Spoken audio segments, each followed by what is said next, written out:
আজ পৌষ সংক্রান্তি, তাই আমরা নিরামিষ খাই। তো আজকে শিম বেগুন চচ্চড়ি, মাসকলাইয়ের ডাল, বেগুন ভাজা আর হচ্ছে সয়াবিনের তরকারি।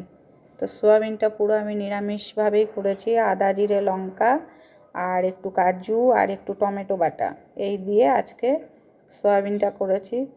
তো প্রথমে আলু ভেজে মশলা কষিয়ে নিয়ে সয়াবিনটা দিয়ে দিলাম। সয়াবিনটা কষা কষা যখন হয়ে যাবে তখন আমি তার মধ্যে জল দিয়ে দেব। দেখো কষানো হয়ে গেছে, এবার জল দিয়ে দেব।